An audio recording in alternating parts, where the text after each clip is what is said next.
Top of the morning to you, my friends. Let's get me in the middle here.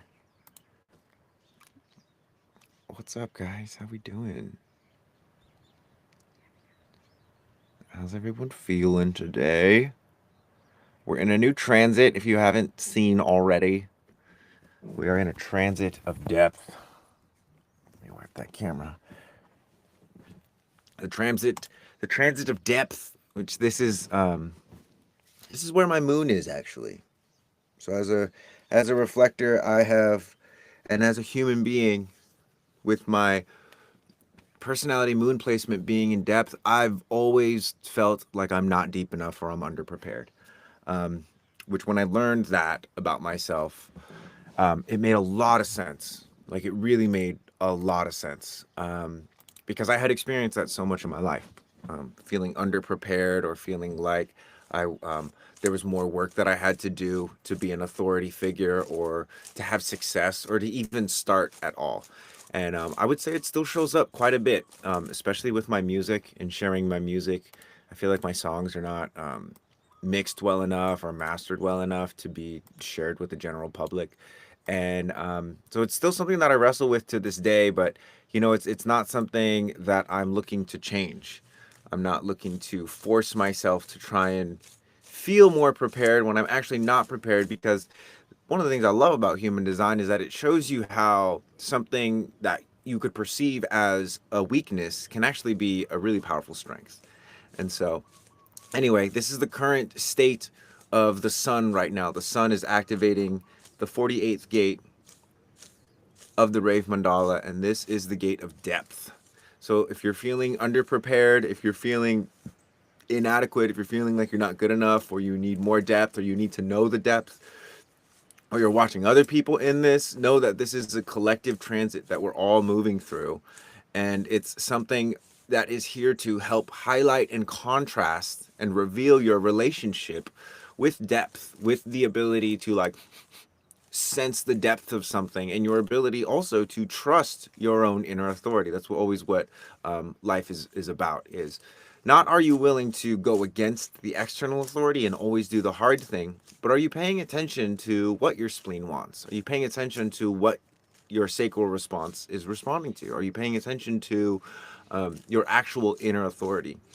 And so I love talking about the transits because it's one of the best ways, I think, to learn about human design is through the transits. Because every week or so, it's like 5 days, roughly 5 to 6 days, the sun moves into a different part of the sky, moves into a different hexagram, different gate of the I Ching, and this causes a physical shift, because human design doesn't operate based off light. It operates based off of neutrinos. Neutrinos are subatomic particles that they discovered in the 90s that literally penetrate and can alter you atomically. They'll add electrons, take away electrons. Very few do it, but there's 3 trillion of them moving through your thumb and my thumb every single second. 3 trillion of these particles. And every now and then, they're going to alter an atom, which again seems very insignificant, but especially it's like if you're a baby, which is why we have the uniqueness in our body graphs, is when we're babies, there are things that are really, really influential. Like this atom versus that atom is the difference between like this gene being active and dominant or recessive. Bro, you helped me so much. Thank you. Silly mood. Much love, my friend. I'm here to help. I really am. I'm here to help. And yeah, thank you so much. You've helped me with um, removing derealization. What do you mean by derealization? I don't know if I understand that word the way you understand it, but love your hair. Thanks.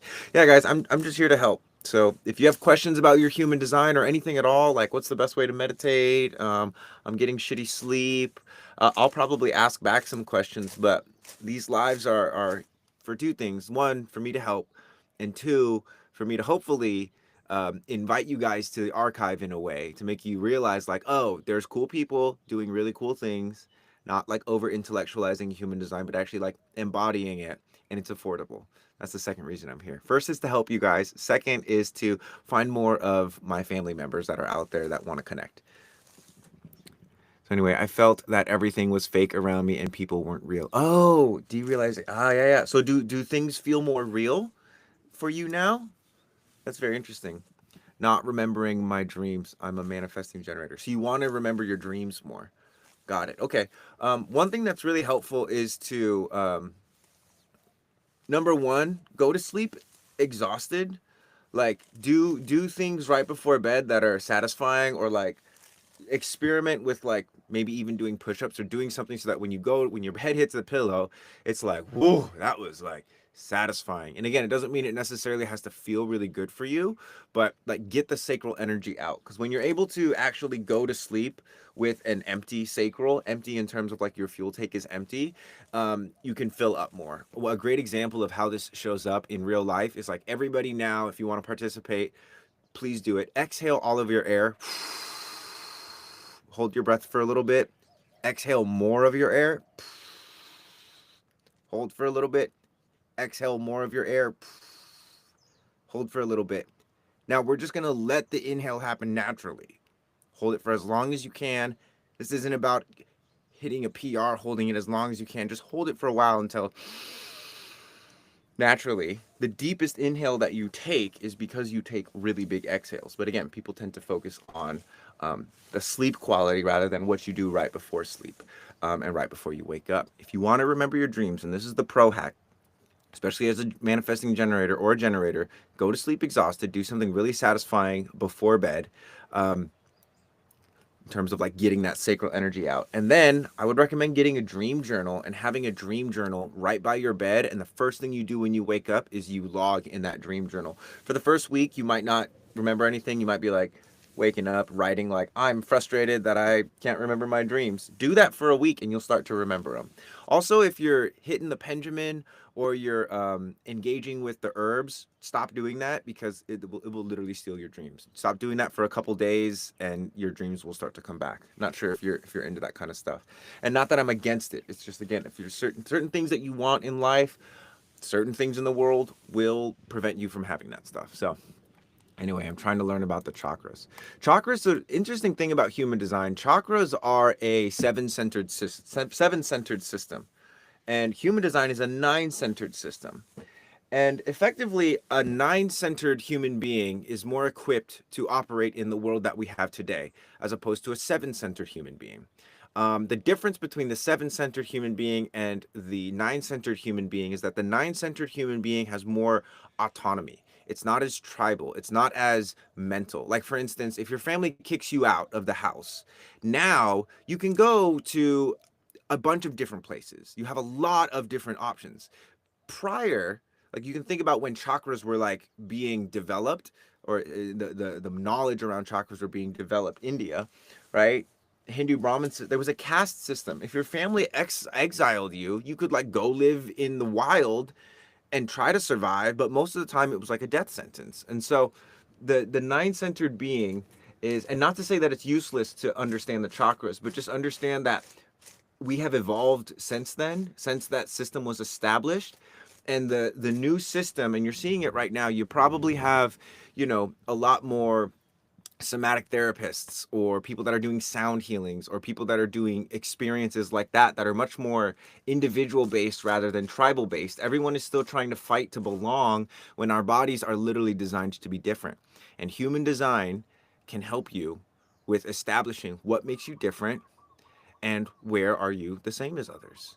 And so that way we're not relating on just what makes us the same, but we're able to appreciate the contrast. And rather than saying, oh, you need to be more like me, or I need to be more like you, we can just appreciate it, because we can see it for what it is, a differentiation. The same way that a fish will look at a bird and be like, ah, look at that beautiful thing flying in the air, as opposed to, oh my God, what's wrong with me? How come I'm not flying? So anyway, yes, I want him to know that he helped me, so that's why I'm spamming the message. Oh, the reason was my dopamine was cooked and you helped me start the dopamine detox. Got you, edits. Much love. Aw. That's like the best spam message. I appreciate that. Yeah, dopamine, people are, and it's like, it's not just dopamine. So a lot of people are addicted to dopamine, but one of the things that they're really addicted to is cortisol lowering. So cortisol is the stress hormone, right? Cortisol being the thing that like makes you move forward. In human design, it's in the root center, the very bottom of the body graph. And a lot of people use their phones as the primary way to lower cortisol. Now, the thing about using your phone as a primary way to lower cortisol is sometimes your phone isn't on. Sometimes it doesn't work. So it's not going to lower your cortisol. One of the best ways to actually lower cortisol is to meet the cortisol with some kind of effort. A lot of this times it has to do with the eyes or saturation, like filling your hand up with blood to so that you can experience like what real cortisol is. Because a lot of us are not, I don't want to say none of us are not experiencing real cortisol, but the mind is inflating the need to run away from a tiger. IDK, why I have scalp pain and it burns. Interesting. So pain and sensation are two things that are like, you know, it's there's this saying is like every rectangle or every square is a rectangle, but not every rectangle is a square. A square has all four equal sides. So for instance, all pain is a sensation, but not all sensation is pain. And we will convolute that. You will think that, oh, this is painful, something is wrong with me. And it'll actually just be a sensation. Hey, I just want some attention here so that it doesn't become chronic pain or a disease. And so for instance, like with the scalp, I mean, something that I'm interested in is like what happens when you, for instance, like massage the scalp, right? Do you wear your hair in a ponytail or you wear a hat a lot? A lot of the time, a lot of scalp pain comes from like if you're wearing a hat all the time, right? I experienced this the other day. I went on a really long hike and I was wearing a hat and I'm in the jungle right now of Maui. And by the end of it, my head and my hair, I feel the band and the compression around my head. So one of the ways to like work with sensation is to compress it. So take your hands, put them on your head and like push your head down. While you're pushing your head down, drive your head up, use that to drop your shoulders down and like try and like peel apart. They call this crown splitting. Okay. Try and like peel open your head, add some sensation to the sensation, and then kind of tune in, smell, swallow, blow a cool stream of air. That's kind of the keys to the kingdoms for those of you guys that don't know. Smelling, swallowing, and cool stream of air. Very, very helpful for helping you to discern the difference between pain and sensation. So, no, my hair doesn't grow ever since I cut it. It's crazy. Ah, interesting. So it sounds like then you've got some like if your hair isn't growing, there's some like blocked energy in your head, which it's like, what happens when you do this, friend? Try this out. Oh, just take your eyes up, do it without raising your eyebrows, and just kind of like peel your head open like this. Kind of like if you could imagine like you're a baby and you're being born and you're like pushing your way through the canal, the birth canal there. I'm going to do another dopamine detox soon because right now I'm kind of cooked. My dopamine is bad. I'm burnt out. Yeah. So a lot of the stuff that we do in the archive is I would consider that layers of the or there are things that you can replace your dopamine feasting activities with. Like instead of going on your phone, you can do eye drills or saccades or like circles, really slow circles. Like there's so many things that you can do that are going to be helpful for you. I need to stop smoking. Ooh, okay, here's a good one.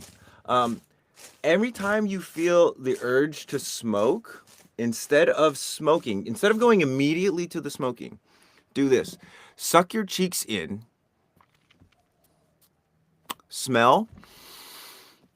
Mm-hmm. Mm-hmm. Smell, swallow, breathe out. But keep the pressure in your cheeks like this. Try it right now.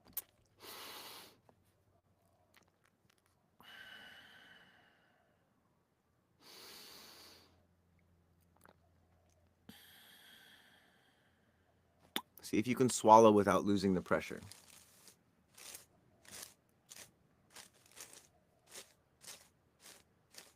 Let me know what happens. It gets painful when I put pressure on my scalp. Gotcha.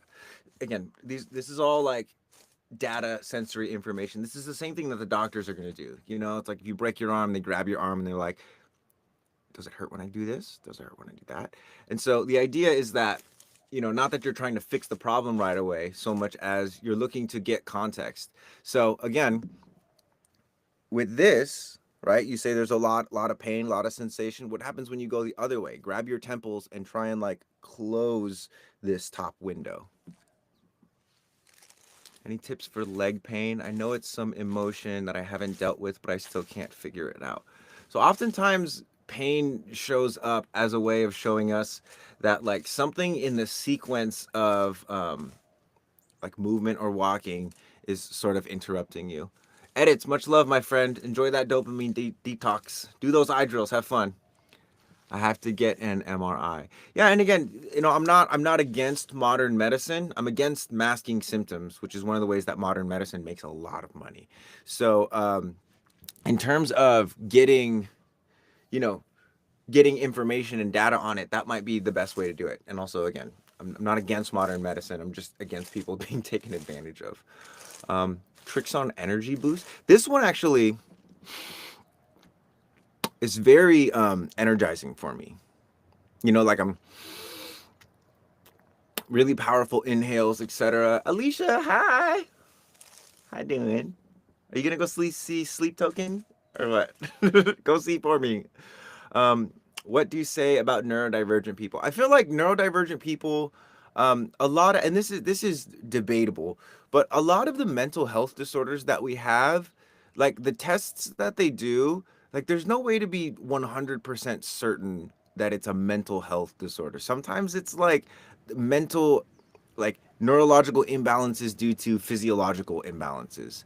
There's not a lot of certainty, like there's less certainty that science inherently has than scientists and doctors want to believe, if you can say about that. So I feel like personally a lot of neurodivergence is people who are incredibly unique that just operate differently inherently based off their body graph, that are looking to experts, doctors, people who are trying to like universalize and homogenize things so that they can understand it and then monetize it, to be like, oh yeah, that's no, there's something, I'm not normal. Yeah, of course not. You're a human being. You're unique. You have a unique experience of life. Yes, there might be so little chemical things, but it's like, do you spend all day at a desk? How often do you go out for runs? How often do you like hang from stuff? You know, how often are you using your body in the way that your ancestors used their body? Because for generations, like hundreds of thousands of years, guys, human beings did three main things. We walked, we ran, and we threw stuff. Like, how often do you walk, run, and throw stuff these days? And people wonder why they're like not healthy or they don't feel right, even though their metrics and their numbers are all healthy. So yeah, so I think neurodivergency, a lot of it. Some people really have like some very different mutations, but I think neurodivergency for most people, ADHD, autism as well, it's misdiagnosed individuality. It's like certain people are here to be wizards at math, but they suck with social situations. Other people are here to be amazing socialites, but suck at math. So, you know, it's like if you fight it, your uniqueness, that's where they can put you on a bunch of oh, you want to be normal? Here, let's make you normal. Oh, you want to belong? Here, let's help you belong. And that is very, again, the medicine for a different time, very seven-centered way of being. How did you start learning about human design? It was probably about 11 years ago now. I was reading oracle cards at a table, and this girl just came up and was like, hey, can I read your human design? I feel like you have a very special aura. And I'm like, well, I am a Reiki practitioner, so go ahead, read my design. Found out I was a reflector, and I was like, whoa, this is really cool. What is this? And so I got this book, and I literally just read it cover to cover. This is widely regarded as like the human design 101. Now, one thing that you have to understand about human design, that there is, how do you say? There's a lot of different branches. Like the way human design came to us was Ra Uru, who is like the granddaddy of human design. He had an experience for like 3 days where this voice was just telling him how to calculate this. This is a combination of I Ching, the Kabbalah, the chakra system, and astrology. It told him how to calculate this information. He started sharing it, and people were like, "Whoa, this is kind of scary. This is how like I've never felt seen before, and this like magical game of hopscotch makes me feel incredibly seen and validated," which ultimately sort of forms this like new mental language, this new structure where we can talk and experiment with it. And so there's a lot of different ways to approach human design. The way that I believe is best is through the body. Because here, check this out. Look how much information is in here. Okay, this is 444 pages. I love that they did that. It's 444 pages of information. Some of it is relevant to you, some of it is not relevant to you. But what's more important than the information in this book is what happens to your heart when you plug your nose and you try and breathe in.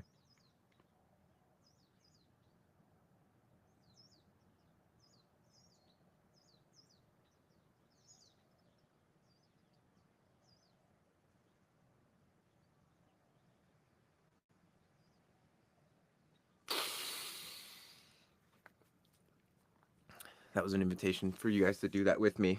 And if you didn't do it with me, plug your nose right now. Try and breathe in against the collapsed airway. What happens to your throat? What happens to your heart? How long can you hold it before you start to panic? How do you respond to the panic? It felt stuck in my throat. Great. This is the throat center in human design. There's a whole chapter on the throat center. But this is about, again, this is giving us the language. This is the map. If you want the adventure, come check out the archive. Come check out what we're doing with sensory design, because we created, like, it's literally like a TV show. Well, you're participating in the TV show, but we do it in seasons. First season is all about learning how to explore these 9 centers with sensation. Right? It's in your head. Cool. Like for some people, it's in their heads. For some people, it's in their throat. For some people, it gets stuck here. It moves here. For some people, there's a rush of energy. For some people, it feels really nice. For some people, it feels scary. For some people, it feels like they're drowning. Again, all of this information is information that your mind is going to be good, bad, good, bad, good, bad. When you practice this, what we're doing is we're practicing non-reactivity. So for instance, like if you have a defined sacral or undefined sacral, you can learn how to be non-reactive to for instance, a sacral response that's coming from your friend. Your friend really wants to eat pizza and you don't really want to eat pizza, but because they want to eat pizza, you're like, yeah, I could do pizza. You become less reactive. It's not, oh, I'm just doing this because I'm feeling it. It's I'm feeling it. And then is this me? Is this my organs telling me about myself, or is this my organs telling me about the people around me? Because all the people that have undefined centers in their body graph, your organs are, those centers are here to tell you about the world around you. But the energetic center and the physical organ, you have to be able to discern the different taste between when your sacral is speaking to you and when your sacral as an energy center is picking up the energy of the sacrals around. Does that make sense? Like it's a taste.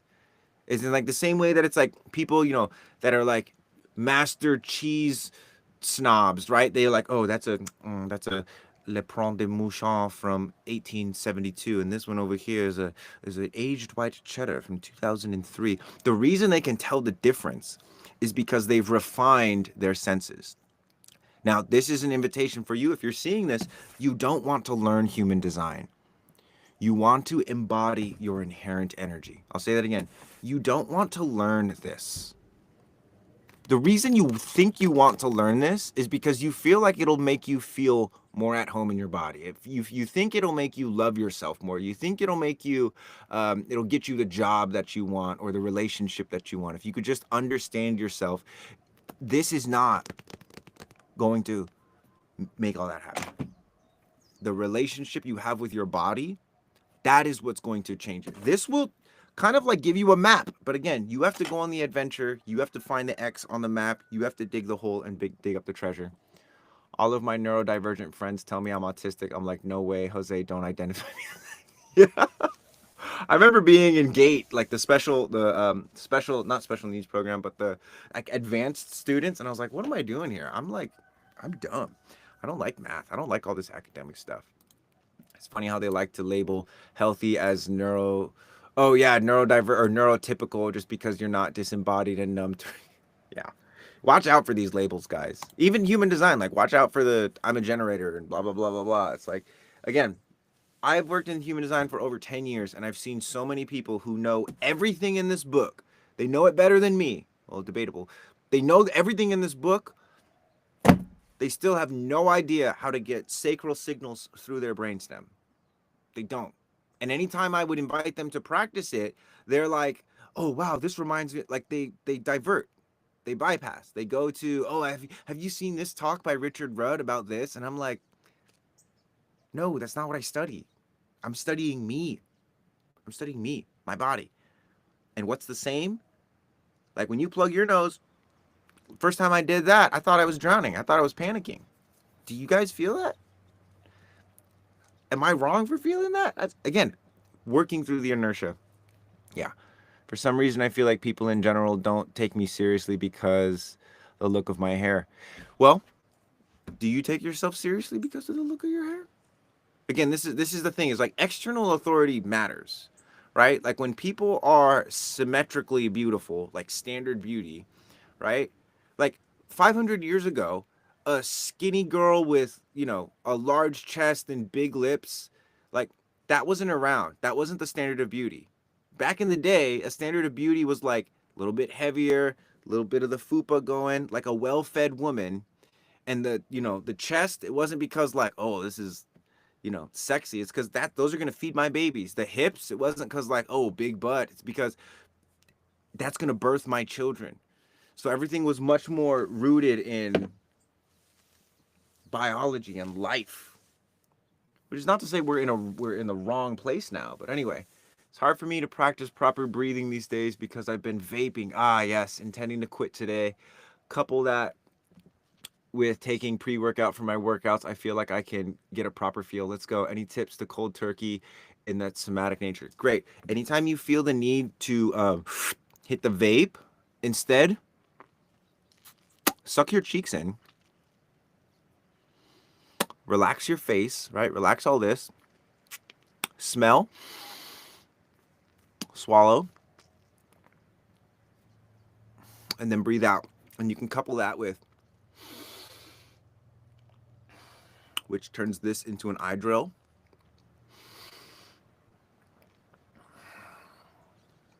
Is one of the, like, because again, here's the thing. What are you doing with the vape?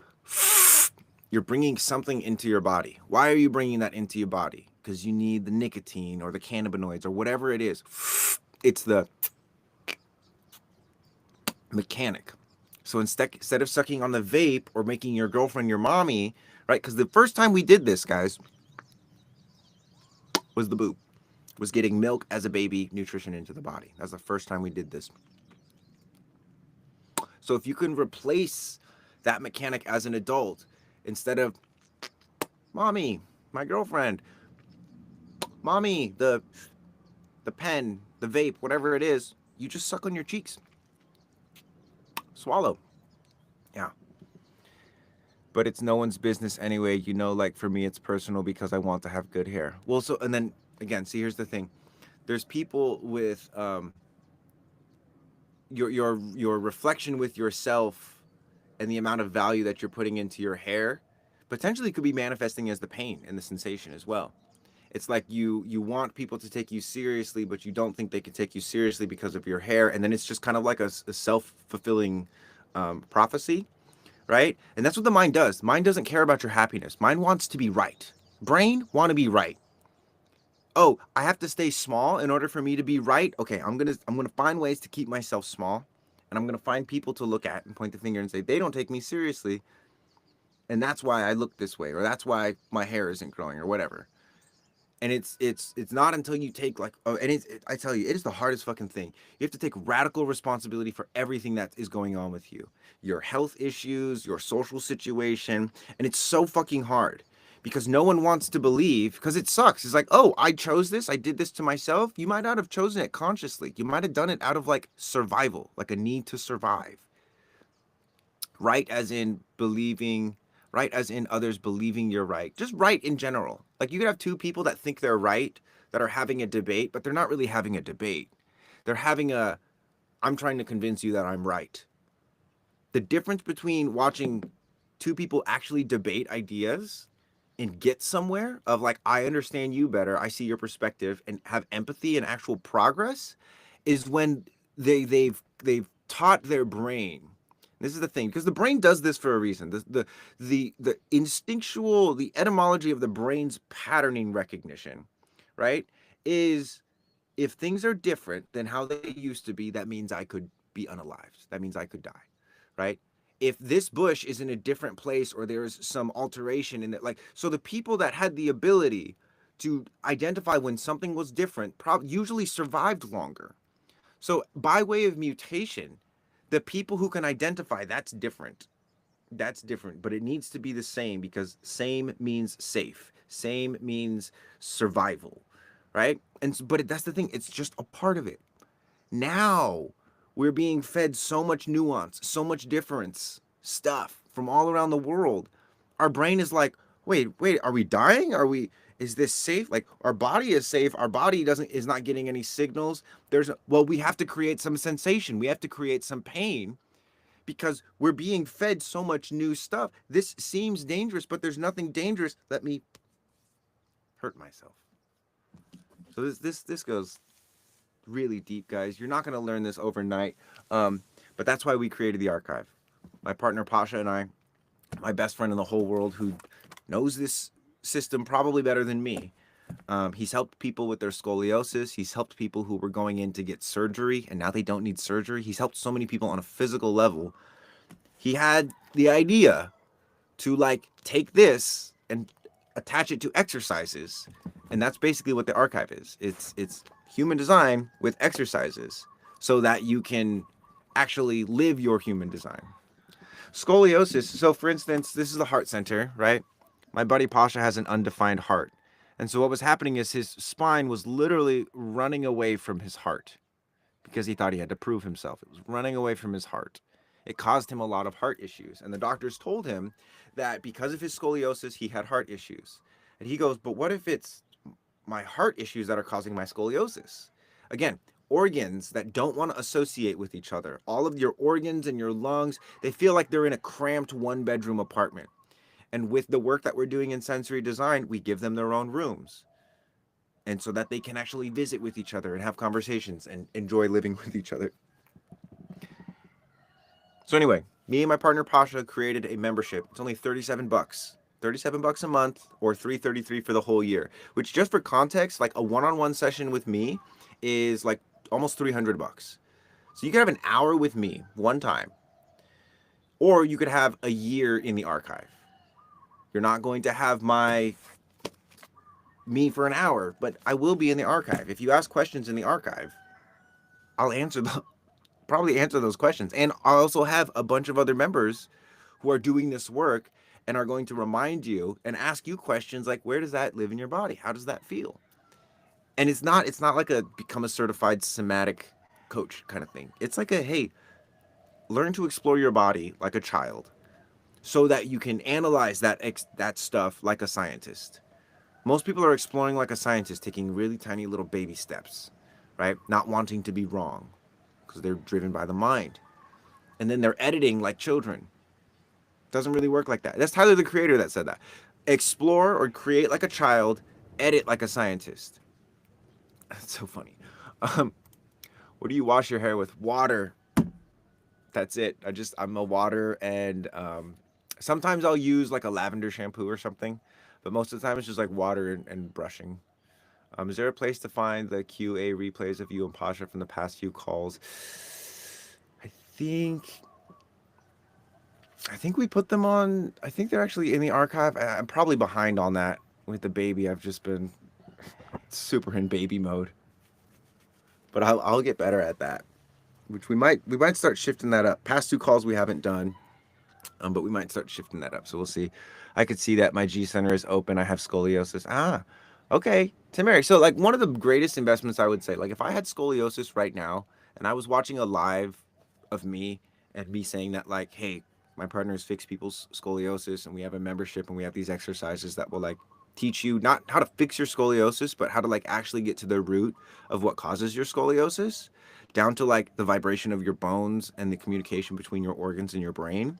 Like I would put the $300 down for the membership. It's not me trying to sell you. This is just like if I was in that situation, because some physical therapists cost $300 an hour to work with. Again, Posh is pretty expensive as well. But if you start to do these exercises and you start to create a physical, somatic, feeling sense of self, like you might not need to pay somebody else to fix you. Because instead of being fixed by another person or needing to fix yourself, you can look at the part of yourself that's undernourished, undersaturated with blood, underpressurized, start to pressurize those parts and yourself and like create the healing from within. Alicia's saying, I had scoliosis and now it's gone. Thank you. That's it. Yeah. Love your videos. One of them saved my life. I've spent forever trying to find. Oh, May. Dude, much love.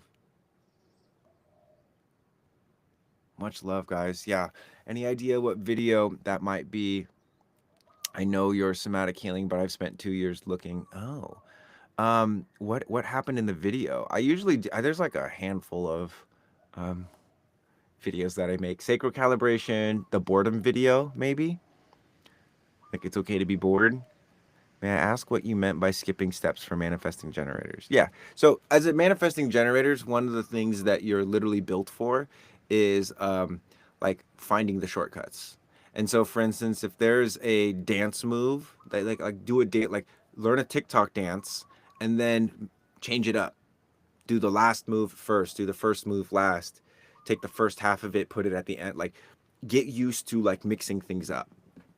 It's again, it seems like a trivial thing to do, but it's literally a life hack for the man gens. Getting okay with doing that. Can I ask, how does binge eating work with the mind? The relation to like binge eating in the mind is, for instance, like the signals that your stomach sends to your brain to signal, hey, we're done eating, we're full, don't eat anymore. It takes like 10 to 15 minutes to get through. When you are driven purely from the mind, sometimes that signal takes even longer, right? You look at things, the sensation of the taste is so good, you just keep stuffing your face. You're tuning into this because it's more sensory rich naturally, rather than this. It's less sensory rich. And if you go and you Google sensory homunculus online, you'll see this like being with like super big lips and a fat tongue and like big sex organs and big hands and big feet. And it's a representation of like if the body were proportioned based off sensory input, like where you get sensation from, big hands, big lips, big mouth, big tongue, etc. And so what we're doing with sensory design is getting some of that sensation and being able to bring it up into the armpit, for instance, where your lymph flows through, or up into your collarbone, right? That is supposed to move when you breathe, but my traps are relaxed. Most people breathe like this.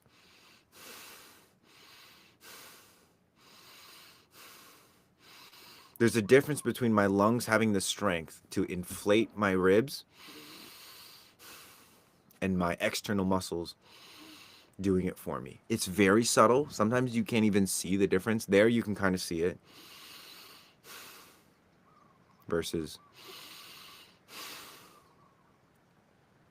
it's called a homunculus, or like a sensory homunculus. And the thing about the mind is like the mind doesn't have a stomach to fill up. So in terms of in information, your mind will gorge itself until your eyes are burnt out, until your ability to focus and the neuroreceptors that actually allow you to focus are burnt out, until your arm is so tired that you drop your phone on your face, or you're not typing, you can't type anymore, you can barely look at the screen, right? The mind, in terms of when enough is enough, it doesn't have the faculties to know.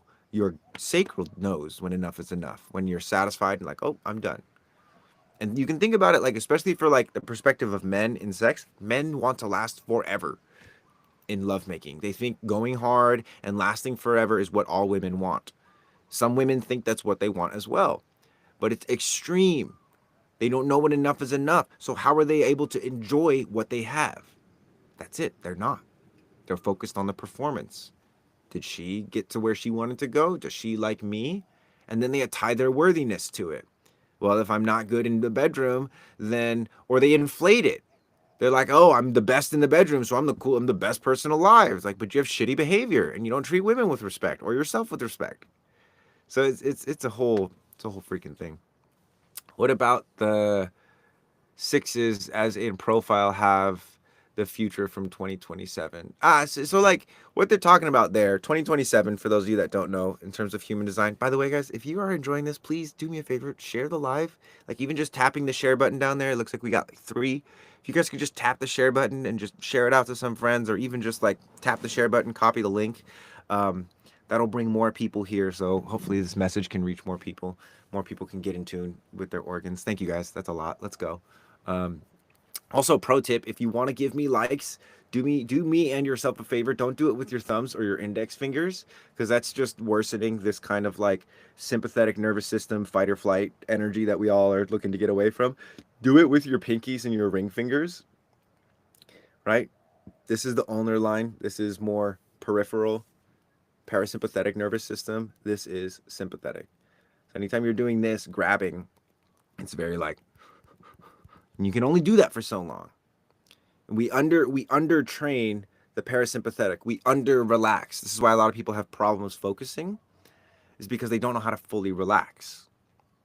So anyway, 2027, Human Design says that 2027 is going to mark the beginning of a new era, of a new, like, you can call it like a new character arc. The arc that is going to be happening is based around something we call the Sleeping Phoenix. Now, the Sleeping Phoenix is a being that is here to fall asleep, wake up. Fall asleep, dark night of the soul, wake up. After they're awake, they go back to, it's a very like individual, like seemingly from the outside, selfish experience, but it's a very honest experience. And if you know any sleeping phoenixes, Maria, okay, it's like the more selfishly you live and the more you accommodate, like it's not saying like screw people over and change your mind on them, but like don't commit to things that are, that you are potentially going to change your mind on. Like my buddy Pasha is a sleeping phoenix, which makes him a great person to work with because he's very honest. He's like, Marco, I can commit to this, but I can't commit to that. And I'm like, how can you commit to this but not that? And he goes, because this, like, I know I have energy for this. That I'm not sure. I think it's a good idea, but I don't know that I have energy for that. So let's just do this. Okay, great. He says, don't make your plans around him. And because he's been honest with himself and again, very selfish, I've been able to not build things around him. Because this is what we'll do. We'll see someone like that, and we will try to show them, like, oh, no, you're reliable, blah, blah, blah. Like, again, everyone's trying to fucking save someone. 2027 is not about saving other people. This is about looking at yourself and being like, where am I waiting for someone to save me? And where am I busy trying to save other people rather than tending to myself? I'm a manifester. Is it related? Not necessarily. Like, one of the dynamics that is going to shift to that Ross said is that manifestors who were like the emperors and the kings and queens, right, of the old days are going to start to yield to the projectors in terms of leadership. Like leadership nowadays is going to come from who's the best guide as opposed to who's the best delegator or the best initiator.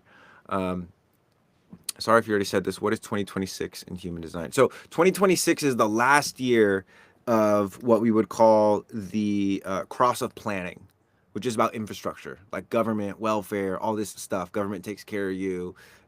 Infrastructure, you can go to the grocery store and get your own food. 2027 is like you either know how to hunt or you don't, and you starve. Prior to that, the age that we've all grown to maturity in, it was literally like, oh, people have shaken hands so that you can go to the store to get grapes or wine from Italy. Now, the chapter that we're moving into, and it's not gonna, I don't believe it's gonna be like a boom, now everything is different, although it could be. It could be. But what our children are going to inherit is a world that is naturally energized for more self-reliance and self-sustaining, for smaller tribes as opposed to larger infrastructures. And we're already watching society collapse. Like, it's already happening. So basically, we all need to learn how to hunt and grow our own food by the end of 2026. It would not be a bad idea. Like, it would not be a bad idea. Like, and here's the thing: for any of you that live in big cities, not to say you're cooked, but it's like really, really think about who you would share your food with, and who would share your food with you. If the supply chain coming into that city was interrupted, where would you get your food from? Who would you share your food with? And the trick of this is, if you don't have someone that you would share your food with, it's likely that you don't have many people that are going to share food with you. And I say this because I'm like, SOS New York City. For real. Like, and it doesn't mean, again, it doesn't mean that you're cooked. It means that, hey, if you're not thinking about this, then at some point you might get blindsided by it. It's good to know I've been thinking about growing my own food. Yes, learn to grow your own food, or find someone that grows their own food and like build a relationship with them on transactional, like transactional relationships oftentimes demonized, right? Oh, the relationship is transactional. Well, he gets, I take care of his kids and he provides a house for me. It's so transactional. There's no, like, dude, like that's a relationship. That's a very real relationship. Whether the dynamic is toxic or not depends on whether or not you guys feel valued in those transactions. It's not about, oh, we like the same things. It's about, what do you get from each other? That's totally fine way to measure relationships. Transactions, it gets demonized a lot. Captain Save Broham is alchemy attuned and we expand together. My friends have farms. Yeah, exactly. Work on the farms. If your friends have farms, go work on the farms. Because I guarantee you, running a farm is probably a lot harder than you might think. Maybe not. Running a farm is hard. I have friends that run farms. It's hard. They work a lot. Working on the farms with your friends is not only a great way to bond, but it shows you how much work actually goes into creating the food that you have that nourishes you and keeps you going. Yeah. Do you feel called in the transactions that's powerful? What do you mean by that? Is there a cat? I do have a cat. Is that what you mean? Pointers for growing food in winter. I live in Maui, so I don't know too much about winter. Greenhouses is one of the things. I know, like, mulching is super important. But also, like, again, growing food is just as important as like storing food and saving food. That's what they would have to do in places where the winters were really harsh. They would have to grow food that was seasonal while the sun was out, while the resources were there, and then they would have to ration and save food for later. So do I invest all my savings in an off-grid camper van or not?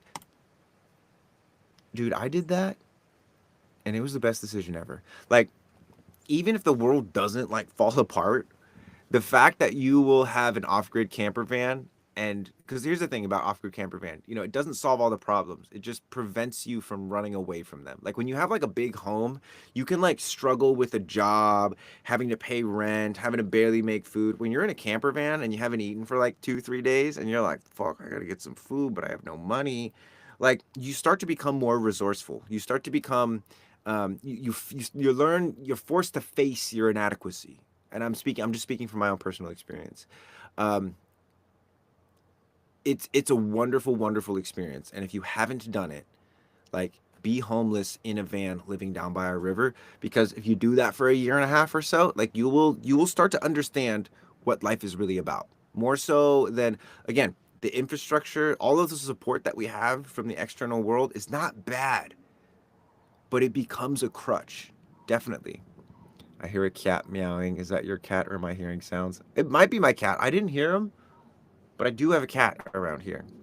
Hey, I just found your channel. I'm learning so much. Seneca, what's up? Welcome, welcome. I love when new people find me. Guys, if you are just found me, let me know and make sure you're following, because I would hate to lose you, especially if you feel like you're learning a lot. Totally random, just curious. Do you ever worked with runes? Dude, don't be sorry for the questions. I appreciate it. If I'm overwhelmed by them, I'll let you know. I have worked with runes, actually. One of one of my first experiences with like the non-physical world was actually with runes.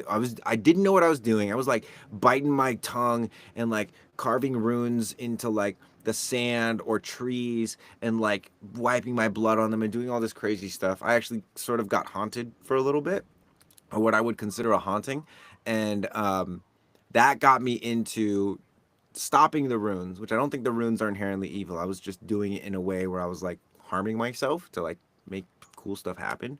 Um, and so I got into some more like wholesome kind of magic.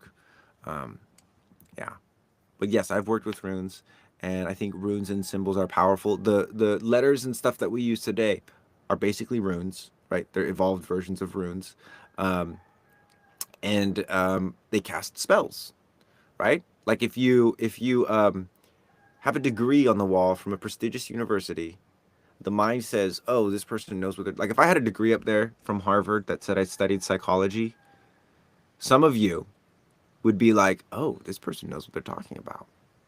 I purposefully I went to college for a little bit and I was like, "I don't want the spell on the wall. I want you to feel my energy." And so I don't have those credentials. I did that on purpose because I don't want to attract people that are looking for more external authorities. I want to attract people who can recognize this dude has internal authority.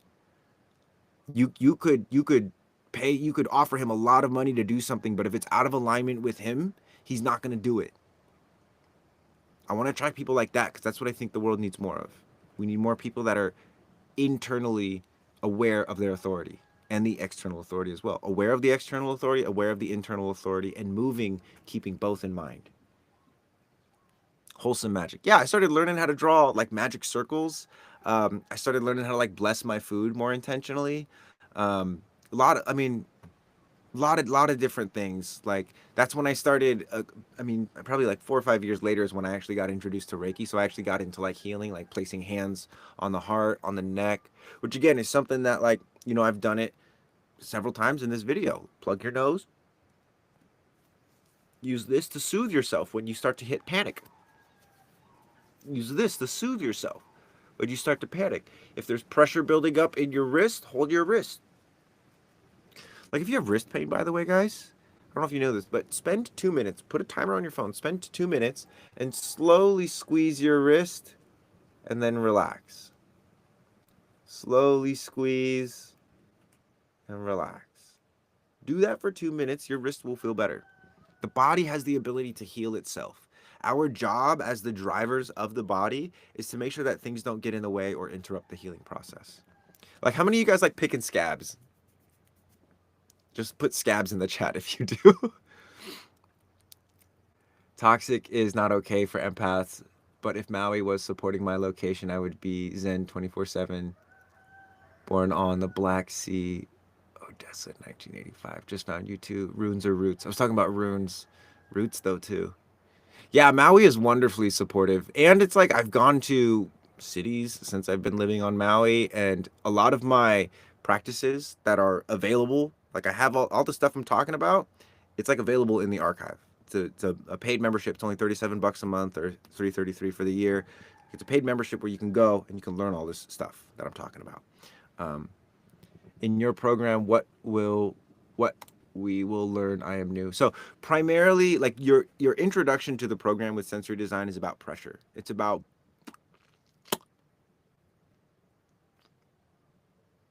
this stuff, specifically the head. Because what we want to do with human design is get you out of the head and into the body. All right. So the first thing that we have to teach you how to do is not be afraid when your head is being crushed. To not be afraid when you can't get oxygen into your lungs, but your body is reaching for oxygen. Because again, there's a difference between like a very real physical danger, and that's what your mind is. That's why your mind works so much. It's working to like conceptualize reality so that you can notice when, oh, there's new footprints here. They look like a tiger, and a tiger can eat me, right? That kind of stuff. Whoa, it's so cool to learn from you. I found you through Cody the Sound Healer. That's my boy. I love Cody. I love Cody. I miss him.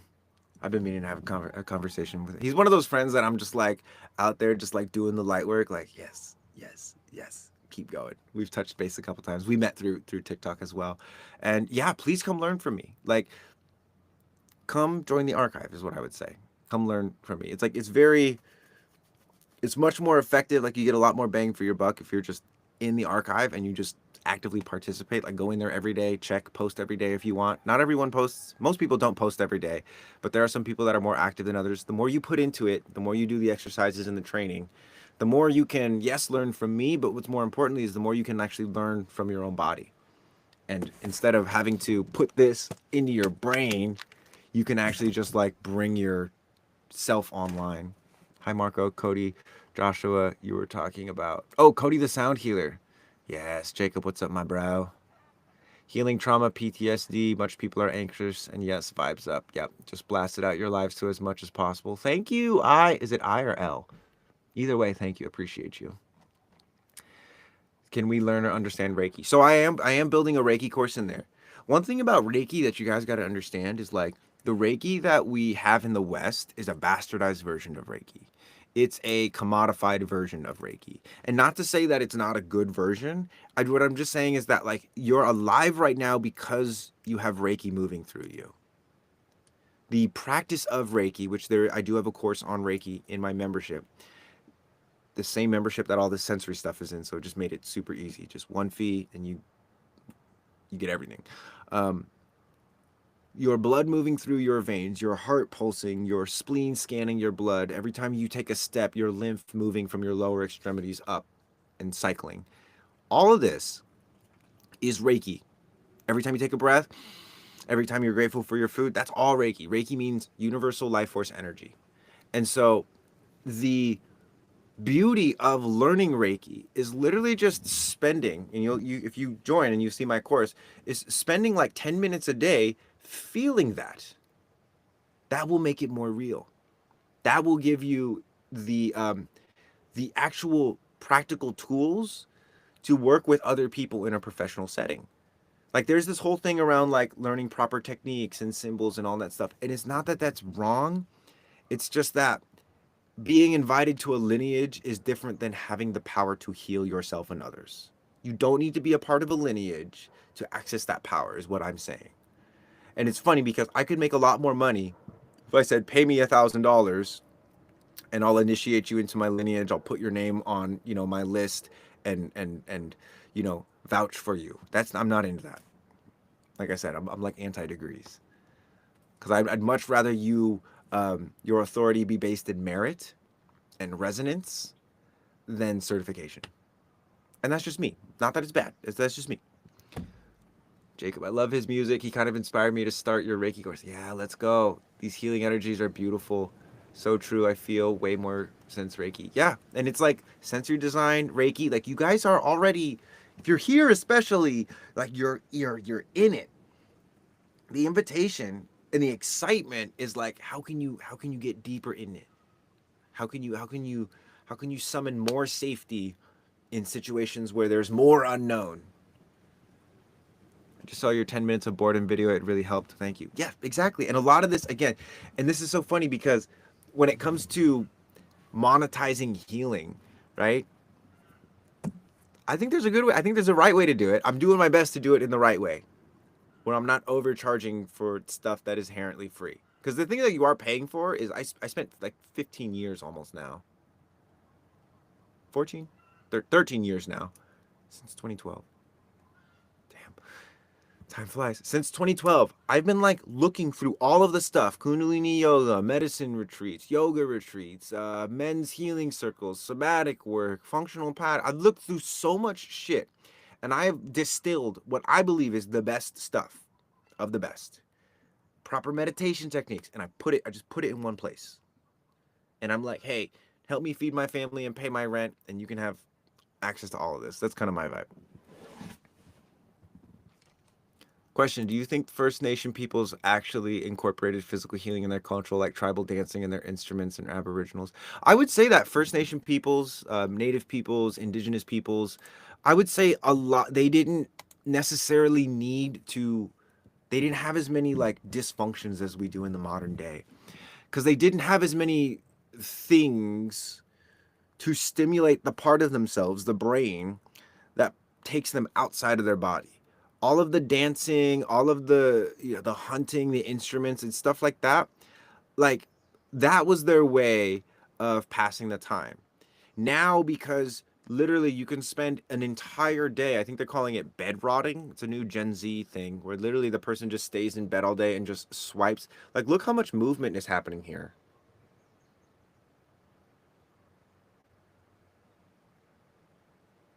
It's so isolated. It's just this. Everything else gets disconnected. And this is the thing, whatever you practice becomes permanent. So when you're afraid, you go to this. When you're angry, you go to this. When you're sad, you go to this. Versus, like, again, if you're in a camper van, you can do that. But you could also drive yourself somewhere beautiful, go outside and go for a walk. Like, the best cure for depression, walk. Go for a walk. Oh, but it's not pretty where I walk. It's not, doesn't matter about where you're walking around. It's about your physical body walking. When you're happy. Yeah, when you're happy. Ooh, let me just.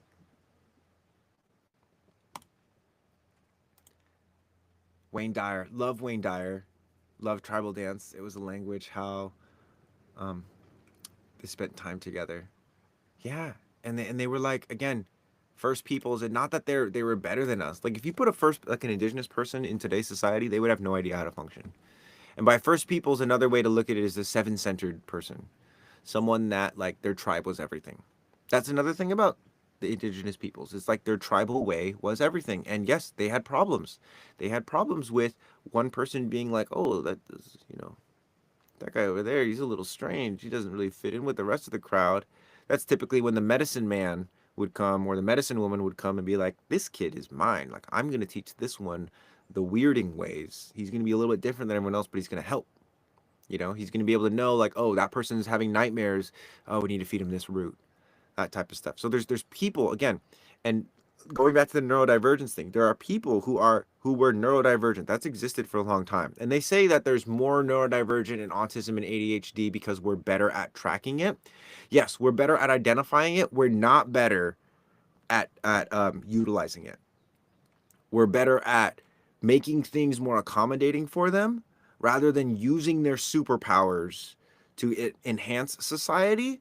We're trying to create a different society for them, which to me feels very weird. It's like, oh yeah, we want you to be a part of society, but we made this special room for you that is, the neurodivergent room. It's less stimulating. The music is lower, and so it's like segregation for the sake of inclusion. It's fucking dumb.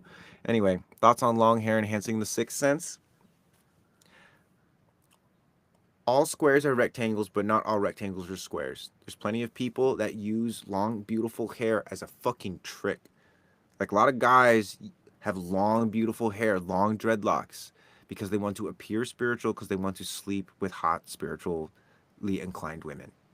And the women that fall for that, like that, they too are in some way looking for a man to save them, or they're looking for an external authority to validate their beauty. They tangle in the same thing. Just because you have long hair doesn't mean you're spiritual, or it gives you more access to your sixth sense. You know what it does? This.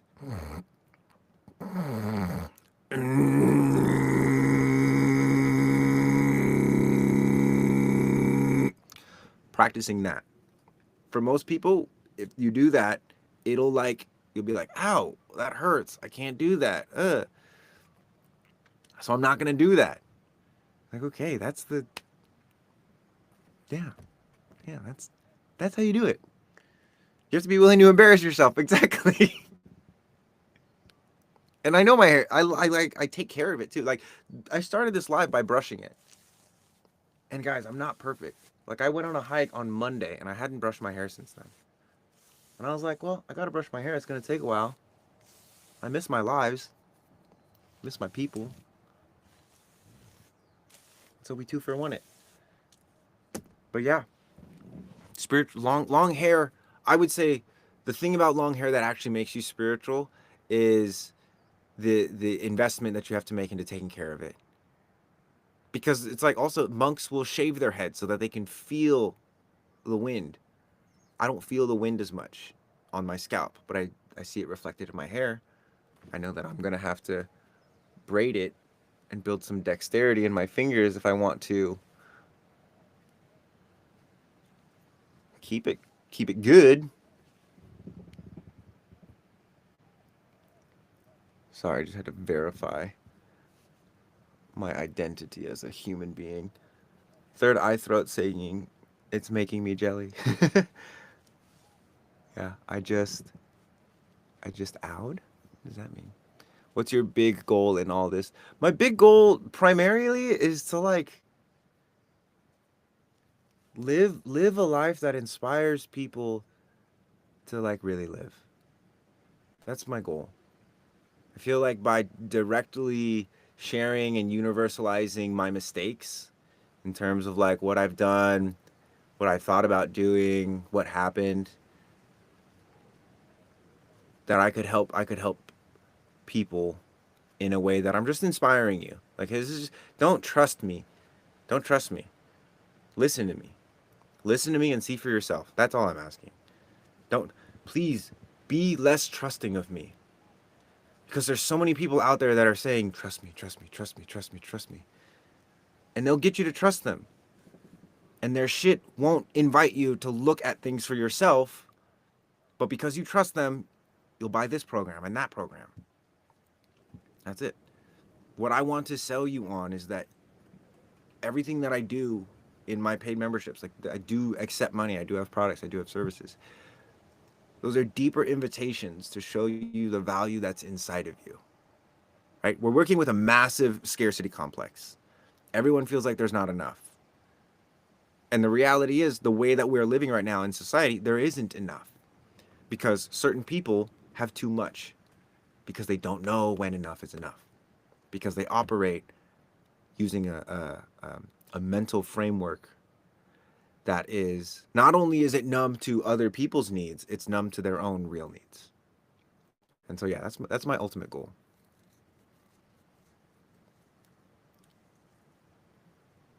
Humble brag, ain't nothing wrong. Yeah. If all people could open up like this, trust first self. Yes. Yes, exactly. Also, some of my goal is like to get to a point where I can like share my music because I like my music. How can I heal my body from smoking? So are you in the post smoking or are you like trying to quit smoking? Or I should say, have you quit smoking or is that still on the to-do list? You're done. Cool. Some of the healing that's going to happen. Number one is part of the healing process is patience. Like you have to be patient. If you were smoking for many, many years, like there's going to be substance in your lungs that you're not going to cough up for like a year or two. Right? So first thing is to like be patient. Be patient. Trust the process. Don't go back to it because you want to get there sooner.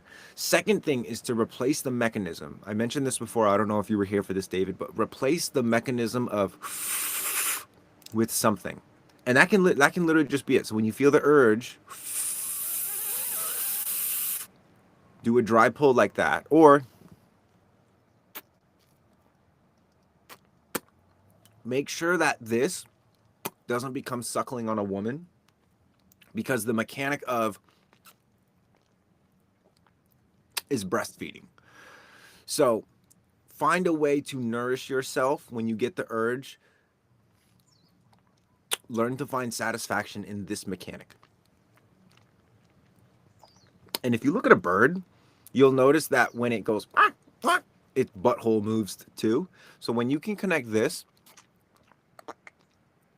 to your butthole, sounds kind of weird, but everything in between, and even if it's like, I can only feel this, I can't do the butthole part. But when you get this and the butthole part, everything in between,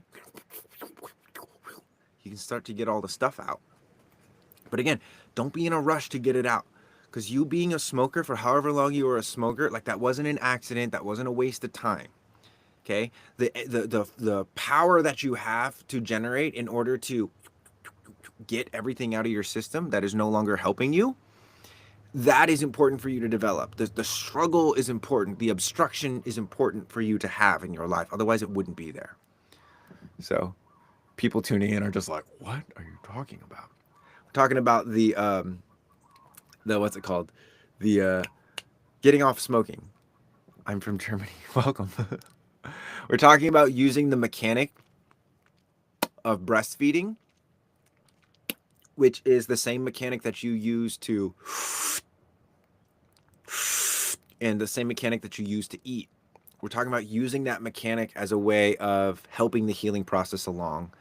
Yeah, it's not dirty stuff. It's I mean, it is dirty. Like poop is dirty, but pooping is natural, right?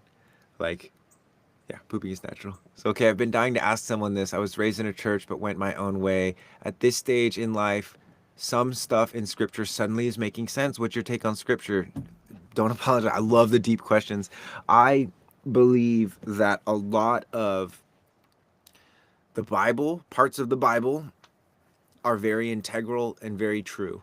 I believe that a lot of the scripture, you could take something true and you can tell people something about it using it as a base and foundation, and you can build a castle of lies on the truth. When you like are on this path and you start to care about truth with a capital T as opposed to the authority, like the person at the front of the room or the person with the loudest voice or the most degrees or whatever, when you start to care more about truth with a capital T, objective truth, you can read the scriptures and you're not going to need interpretations, because it'll be very clear what the story of David Goliath versus Goliath is about, what the story of Sodom and Gomorrah is about, right? There's a lot of beautiful, beautiful things in the ancient books, and a lot of them, most of the churches and stuff, even though they have really good intentions, most of the churches, most of the religious groups, they have really good intentions, but the preachers and the leaders get so caught up in helping other people, they forget to help themselves. And that impairs their ability to lead people truly. Like Jesus was not leading a church. Think about this. Jesus was not leading a church. He was leading people to a relationship with God. Peter built the church so that he could share the teachings of Jesus. And now there are people using the teachings of Jesus to promote all kinds of things. And I love Jesus, by the way. I'm a big fan of Jesus. How do you feel about mushrooms, Mary Jane, and ayahuasca? Mushrooms I love. Mary Jane, also love. Ayahuasca, also love. But I don't use them much. Like, I've only sat with ayahuasca once, and in the journey, she told me, like, hey, don't sit with me again until, like, it's very clear that you need to sit with me again. And she said need. When especially when I'm in medicine ceremonies, and mushrooms more or less told me this. I was in like a heroic dose of mushrooms, and they're like, hey, you're not going to need me again. If you want me, cool, but you're never going to need me again. Those two in particular, because of the psychoactive nature of it, haven't worked with them for a while. Mary Jane, I'll have months where I'm in, months where I'm out. And it's like, the real question is like, again, what is my intention with using this? Because it's a sacrament. It's like a sacred thing. If I'm using it to relax, which is primarily what I will use it for, of like, oh, I'm going to do some soft tissue, I can go to that. Although half the time I don't even, because I don't really need it. Ayahuasca and mushrooms, psychedelics, that kind of stuff. Again, I don't really need it. So I think it's medicine, but I think if you're not sick and you indulge in medicine, then it will make you sick. Yeah, so healing purposes anyway. Yeah, and Mary Jane is tricky because there's a lot of quote unquote benefits to it, and but there's also a lot of like drawbacks. Like she takes your dreams away. Any times that I've been here relying on her for pain management and not doing the things that I need to do for pain, one of the worst things that she does to me is take my dreams away, and I can't remember my dreams. Do you know and have any thoughts on Sharavesan Ashera Goddess? Oh no, I do not know who that is. Look at me over here focusing really hard. All right, guys, I got to take a leak. I'll be right back. If you guys are enjoying this live, please do me a favor, like, share the live. We went from 3 shares to 14 shares. That's awesome. Like 2,000 likes to 6,000 likes. That's great, guys. If you could just pump me up for a little bit while I'm going to pee, I will be right back.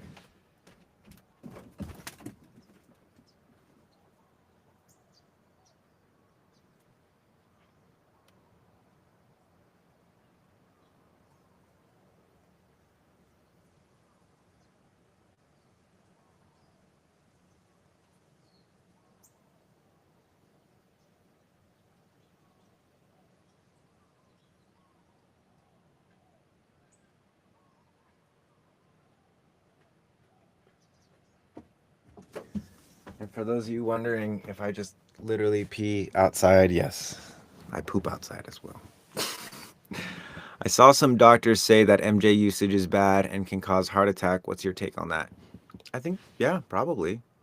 I mean, it's like smoke in the lungs, which is not great for the lungs. The heart is right next to the lungs. And so, yeah. One thing that I have an issue with data. I have an issue with like, oh, we did this study and it proves this. The reason I have an issue with that is because data like makes people more certain than it actually has the power to make them. Like for instance, they did a study. Spotify did a study on astrology. They took like 100 people per zodiac sign and they gave them personality questions, and it was like there was no people like people that don't know astrology, right? There was no like, oh, all the Pisces people answered, or a majority of them answered Pisces way.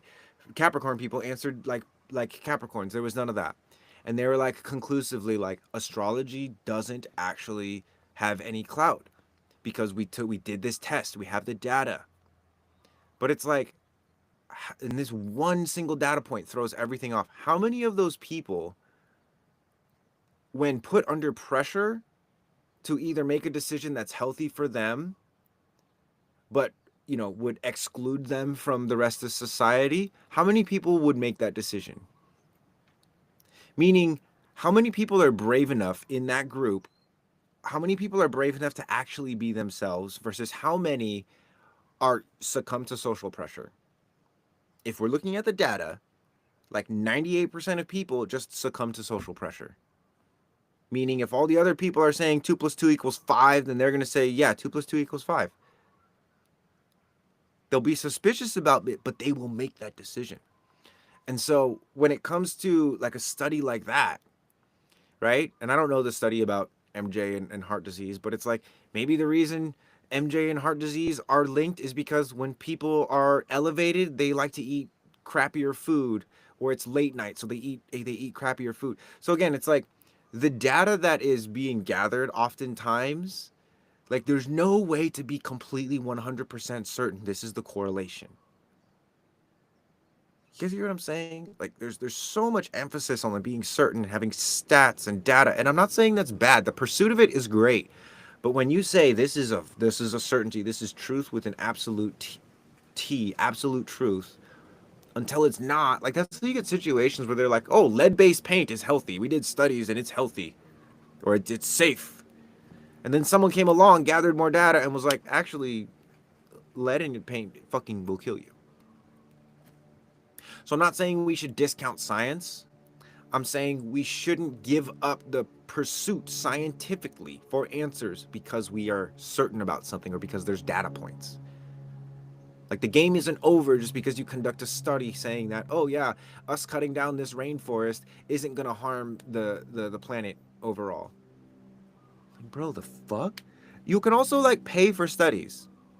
And you can say at the end of the study, hey, this data point, if this data point wasn't here, this would look a lot better on a billboard. If we give you $5 million more, will you take this part out of the study? And the scientist who like has to pay rent and pay his food and pay for his 2 kids is gonna be like, fuck, what do I do? Well, yeah, I'm gonna take care of my family. I'm gonna take the money. That's my rant. Okay. The way you mentioned MJ takes your dreams seems like you have some story or experience with it. Yes, Do you do some cool dream work like lucid dreaming, emotional reconnecting, or realizing anything? Yeah, so lucid dreaming, anyone that wants to learn how to lucid dream, here's the steps. First, you're going to get yourself a nice dream journal, like a really nice one.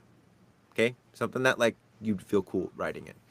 Second, you're going to start to do reality checks throughout the day. And you can combine them with sensory design because this is a reality check. This is a reality check. Trying to get your finger to poke through your hand. Because in a dream, that stuff will happen. And the third thing is when you go to sleep, literally just repeat over in your head, I'm going to wake up in my dream, or I'm awake in my dream. I'm conscious in my dream. I'm aware I'm dreaming. That's your mantra as you go to sleep. I'm lucid in my dream space. And then you'll get in the habit of poking your finger through your hand. You'll get in the habit of trying to breathe while plugging your nose. And eventually, something is going to happen. You're going to do this, and you're going to be able to breathe. Or your finger is going to go through your hand. And you're going to be like, wait, I'm in a dream. And then explore. That's what I would say. When you wake up in the morning, every day when you wake up, even if you don't remember your dreams, write something, at least one sentence or one word in your dream journal. I don't remember my dreams. I'm feeling elevated. I feel my toes. I feel tired. I feel excited, etc. Can you get stuck in your dream? Not really. Like, one thing that you might experience is something called sleep paralysis, which a lot of people, especially religious people, call it like a demon possession. Don't worry. What happens basically is you wake up and you can't move. Like your body is still asleep, but you've sort of like fully awakened. And oftentimes there's like, it's dark, right? And here's the thing. The scariest thing to a human being is not some monster or some demon. It's the unknown, right? And so if there's the darkest corner of your room becomes a demon, right?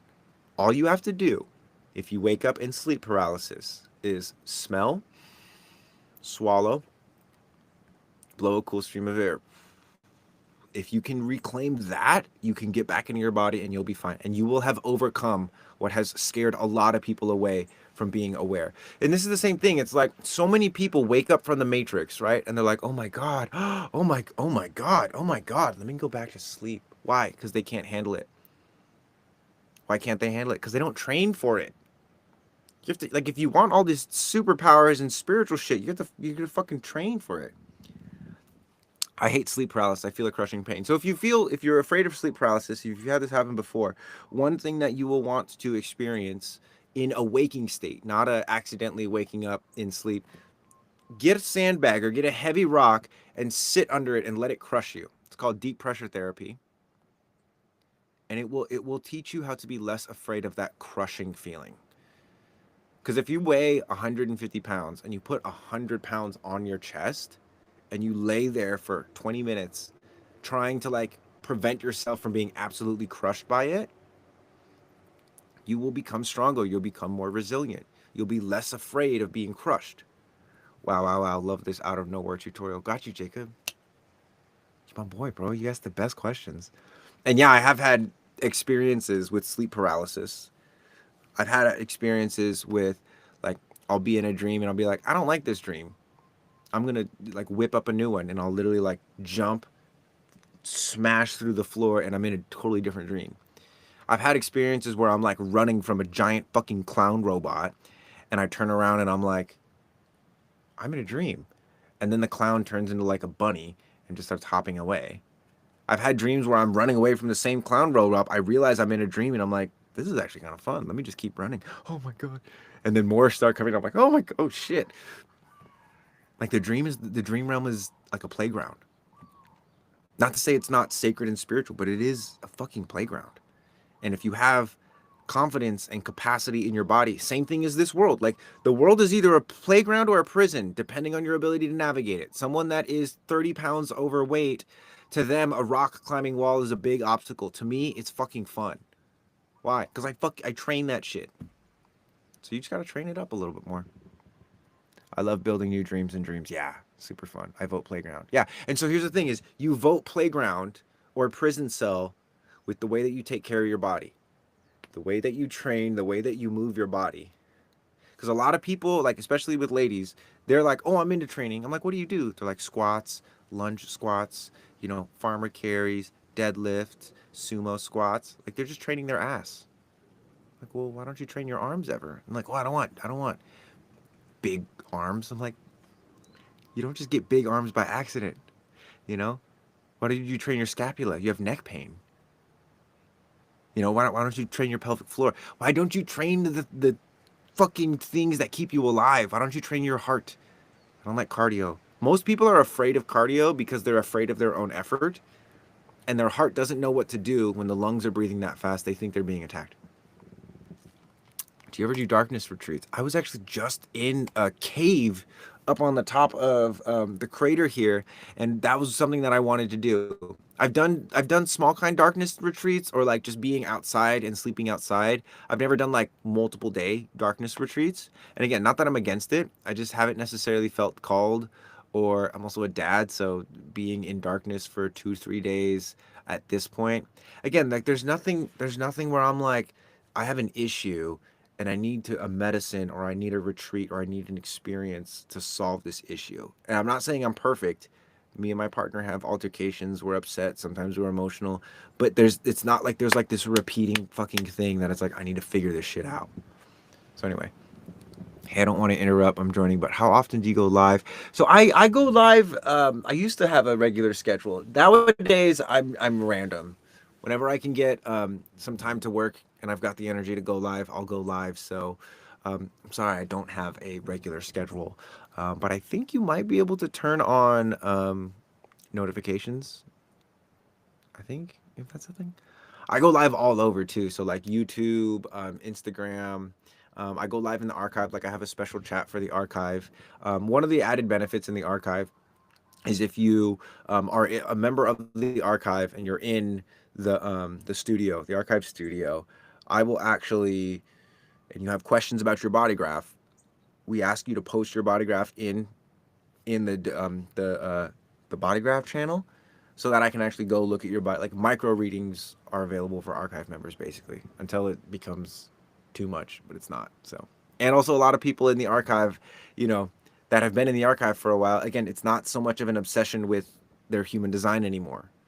It's more so like they're encountering things and then they're asking for reflections, or experimented with something and asking for reflections. So anyway, I love your vibes and insight. I followed, so I'll keep in touch. Let's go, Megan.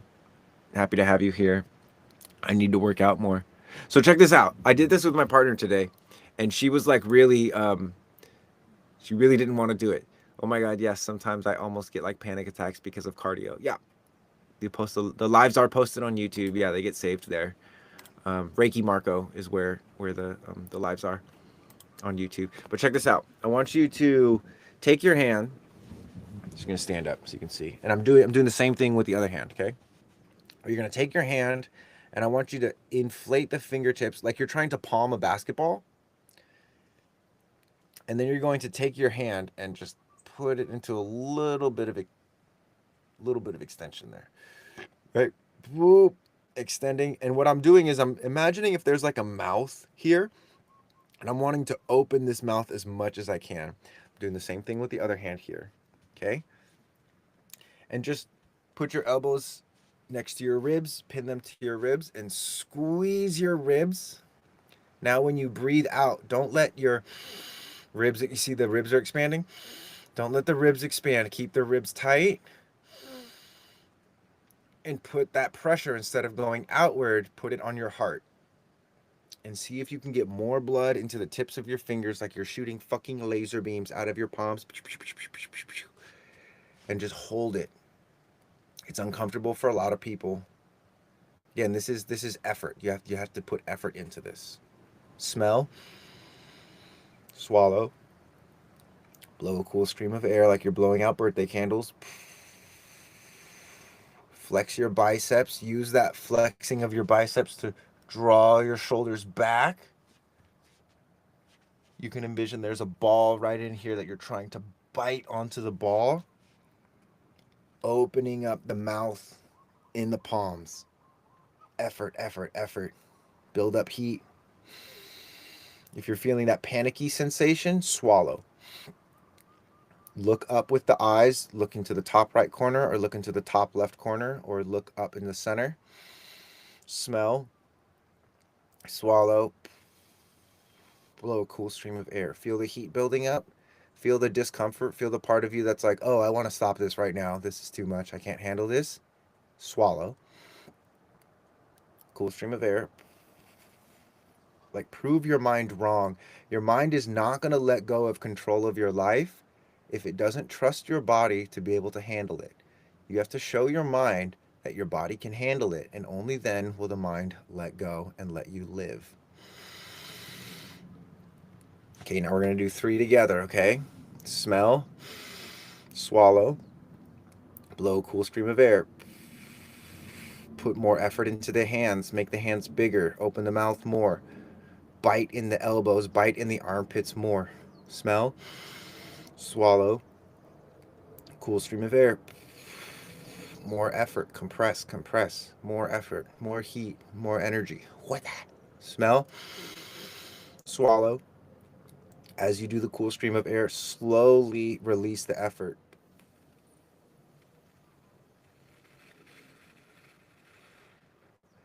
Rather than the balloon, all of the air in the balloon just flittering out, regulate it. Just slowly start to relax. Keep the eyes looking up, bring the arms down. Feel all the creakiness.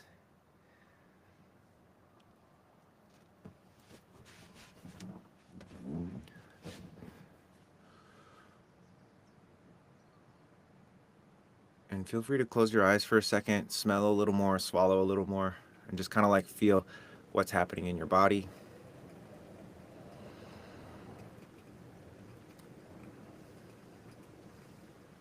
I guarantee whatever challenge you perceive in your life, the information, the solution to that challenge is not outside of you, it's inside of you. It's in, and exercises like this will reveal that.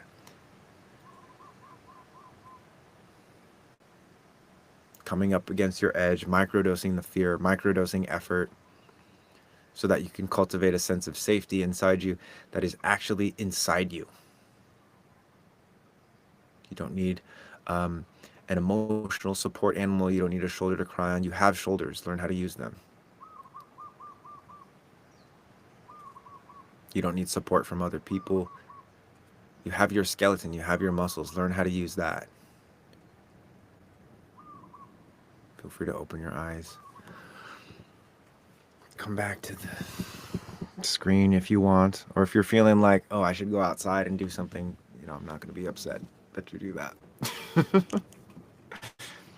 But for those of you that did that with me, just put effort in the chat. If you did it, put effort, type in effort in the chat. And if you feel like sharing what happened for you, do that. Jacob, love you, bro. Have a good day at school, my friend. Thank you, effort. Minnie, let's go. Minnie, hello. Bethany, effort. Great. Good. A lot of you have done this. Renan, great. So again, how many of you, wow, my shoulder pain just left. Let's go. Let's go, Evelyn. Joel, thanks for participating. Yes, freaking love you guys. It was unfamiliar and hard. Yes. How many of you thought that you were doing it wrong? I see the value and I am feeling it. Great. How many of you thought, and be honest, this is important. How many of you felt like, oh, I don't think I'm doing this right. Am I doing it right? I don't know if I'm doing it right. How many of you was that like the inner dialogue? Okay, quite a few of you. Sweet. Okay, great. This is great information. So again, that part of you that's like, I don't think I'm doing this right. Like, there's no wrong way to do this. If you're there and you're putting energy into the hands, maybe you can't do a lot of it because it feels scary. So it's like, oh, maybe I'm not putting enough effort to make it, to make it really matter. How much effort do I have to put in? Again, that's you looking for these external data points. I'm not doing it wrong. I need an expert to show me. That's you saying, I can't heal myself. That's the affirmation that is. Now, the beauty of it is the only way to get to the other side of that is to get through it, is to do this enough times so that now you're like, wow, I still think I'm not doing it right. But instead of saying, oh, you're an idiot, you're not doing this right, like you're so scared, blah, blah, blah. Instead of saying that the entire time, I'm only saying that like 80% of the time. I'm only saying it like 20% of the time. I still say it to myself. I've been doing this particular sensory design, like somatic human design. I've been doing this for like 3 years. I still get there. I've been on the spiritual journey for like 14 years, 13, 14 years. I still have those kinds of conversations. I still want experts to fix me. This is the burden of living in the 21st century. But the burden, the beautiful part of the burden is that you can become stronger because of the burden. And it's not, maybe you're romanticizing your trauma, but it's like, hey, what else are you going to do with it? Mask it, hide it, suppress it, project it onto other people, or romanticize it. This is a beautiful dance. All the things that you're struggling with, guys, it's a beautiful dance. And when you learn how to like look for the solution within yourself and not like mentally sit and meditate and like try and find it, because most people will do that, but their bodies are not even able to sit in a comfortable meditation position for longer than 3 or 4 minutes. This is much more effective, and this is part of not human design but sensory design. So if you like it, here comes my sales pitch. Come join the archive. Costs money, but not a whole lot. A lot of value in there. Really fun. A lot of these exercises that I'm doing are combinations of this. And for those of you that are feeling like your shoulders like feel better, it's like, oh, but we were working with our hands. There's a lot of things that you might, this is my problem. When in actuality, there's something underneath it that's like, actually, that is the thing that wants attention. Linked in bio. Yes, exactly. The human experience. I love it. So I had to keep checking in with different parts of myself and reactivating. Yes, smiles, that's exactly what it is.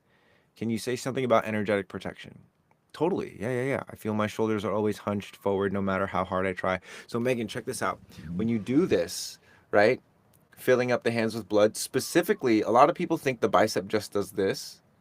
But if you put your hand in here and you squeeze on it, it's what's typically going to happen is your shoulder's going to come forward, right, to like squeeze on it. But if you activate the bicep and use it as a means to like turn your arm outward and roll your shoulder back, the bicep actually plays a big role in getting the shoulder blades to go back, right? And we, again, everything that I'm talking about here, there's like classes that you can take so that you can build up the awareness and the activation that I'm talking about here. In terms of energetic protection, a lot of people are very obsessed with like, again, what is the right way to protect yourself? And it's funny because I train martial arts, and the right way to protect yourself is the way that works, right? Like they teach us blocks in martial arts. Same thing with spirituality. There's burning sage. There's, not having too much direct eye contact. There's wearing hats and sunglasses and wearing black as a form of protection, carrying around tourmaline in your pocket. There's all that stuff. But the real protection is the truth, right? So if you go to an event and you come home and you're feeling like funky, and you're trying to like analyze, like, I had this conversation with this person, they were talking about really heavy stuff, and it's this person for sure, they were in a super bad mood. Maybe it's the person that was presenting really, really well. Maybe it was the leader, the facilitator of the experience, who is putting on a show, who is fighting allegations of SA against him and wants to put on a show. So less than mentally, when you come home with stuff, like, why do you need energetic protection? Oh, because there's things out there that I can't handle, or things out there that are going to influence me, condition me, hurt me, etc. The truth is that it's not that shit's too much. Like, you could put me and any other people, anyone, in front of something, and we would have different responses to that thing. Because regardless of how stimulating the thing is, I've done training to stimulate myself. I've microdosed the fear. I've hyper microdose the stimulation of like push your head to the side, roll your shoulder back, look up your eyes to the left, swish around pressure in your mouth and swallow.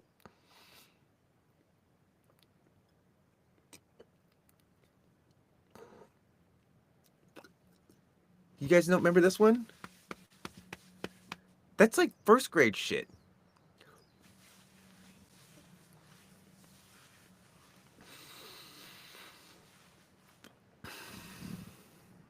And yeah, like I'm flexing on you guys, but just to show you, like I got this way, like the way I got this way was through simple training. I'm not fucking special.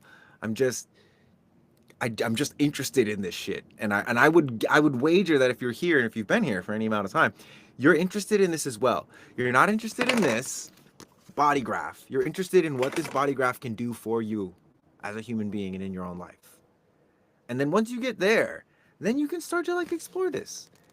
And again, it becomes more of a playground and less of a I'm in a prison and this is my key. This is the key. The body is the key.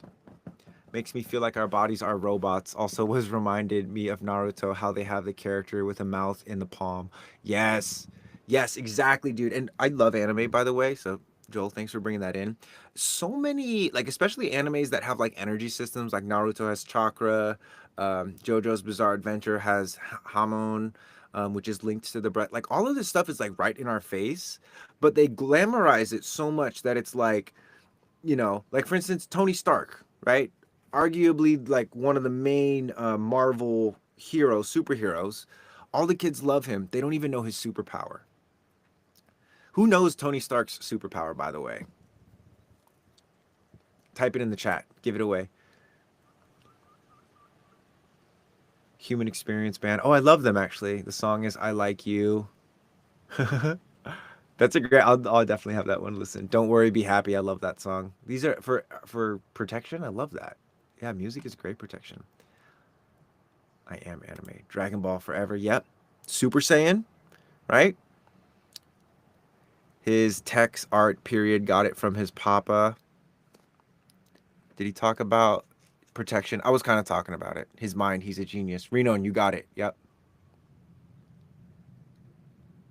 You got it. So, Tony Stark's superpower is that he can think with his entire body. He can think not just with his brain, with his whole body. His fingers can think, his organs can think. That's what makes him so smart. He's using the full capacity of his body. That's what makes him so smart. That's why he has all his money. His sunglasses. His really quick, witty attitude and his quick comebacks are his superpower. No, it's that he can think with his whole body. And so that's kind of, if anything, that's the product. That's the offer. It's like, hey, let me show you how to think with your entire body.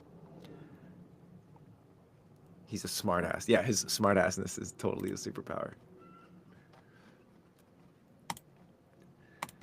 Anyway, what were we talking about here? Protection. I'll end with this, guys. So you only need protection if you're inadequate. The adequacy, the level of protection that you have energetically, oftentimes is in direct relation to your sense of safety in the physical world. Like if you physically can protect yourself and protect the people you're with, energetically, you are much more protected and safe than somebody who cannot. And the reason I say that is because when it comes to, and this is from like, I have a lot of experience in like martial combat, not like with the pew-pews and stuff, but actual martial combat. There is a shift when I feel like I need to protect myself, right?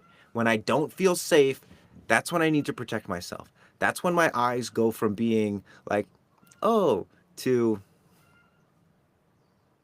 now I'm watching your feet. I'm watching what you're looking at. I'm navigating you with the potential of I might have to put you down before you do something to us, me, my family, my friends, that I don't want to happen. There's a shift. The best protection is one where you can like really distinctly shift from I'm safe to I might not be safe. Because here's the thing, most people think they need protection in places that they don't, And a lot of people don't protect themselves in places that they should be protecting themselves. And they'll blame the world, right? Like, for instance, it's unsafe for women to walk around at night, right? Women carry around protection. They carry a little or a little or a little. And then there's women who are like, no, no, no, the streets should be safe. This is a man problem. It's like, okay, cool. Yes, great ideal. Is that the reality? No. No. So what do? Take a self-defense class. What do? Subject yourself to the potentials of your safety being encroached on so that you are protected. It's the same thing you do. It's just energetically, psychically. So for instance, if someone is able to manipulate you, that is actually one of the best lessons in psychic protection that you will ever get. Is the dude that manipulates you into giving him sex or time or money or whatever, that's a lesson. That's an adversary that makes you stronger. You look at all the, like, again, anime heroes. The heroes in anime, the characters in anime don't get stronger until there's a bad guy that they don't know how to beat that inspires them or forces them because they love their friends or their family or their purpose so much that they have to become something more. So when it comes to protecting yourself, again, first thing I would say is start with your physical body. Start with learning how to throw a punch and connect the punch to the floor rather than just this. What? What? Get sticks, clack them in front of your face,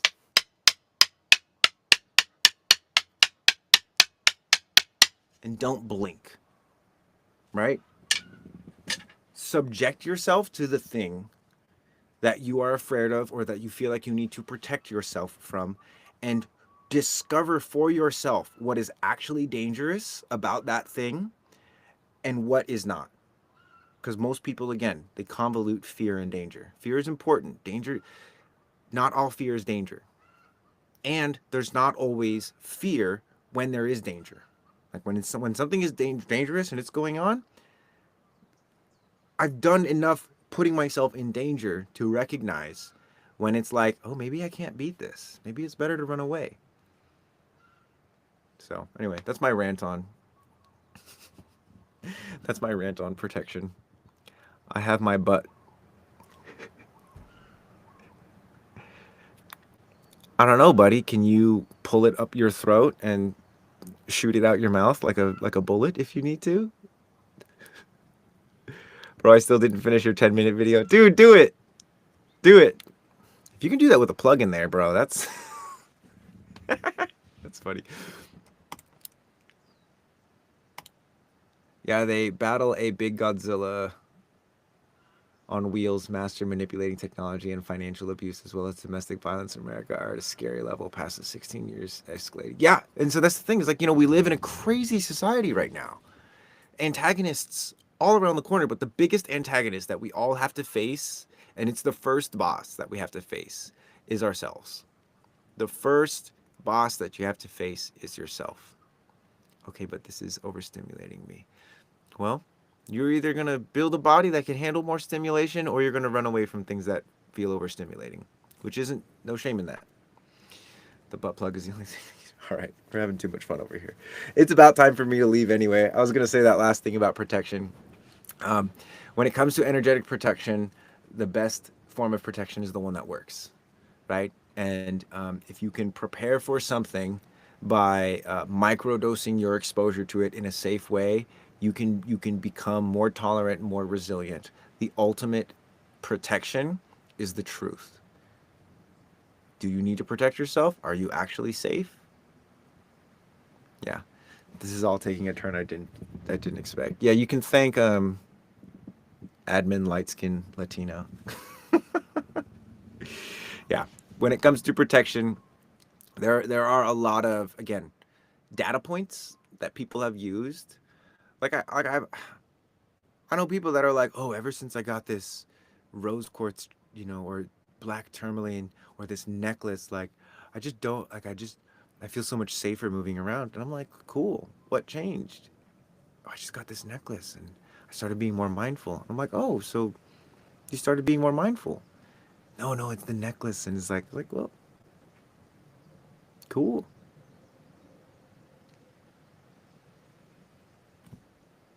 I don't know what I'm trying to say here. I'm trying to say that the best form of protection is the one that works.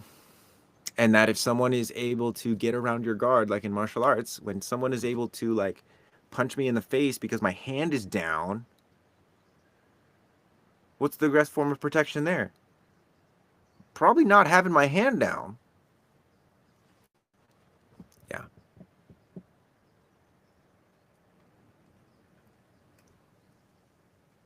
All is mental. Yeah. And you can, and one of the things too about protection as well is like there's a difference between protection and safety. Protection is what you do to keep something safe.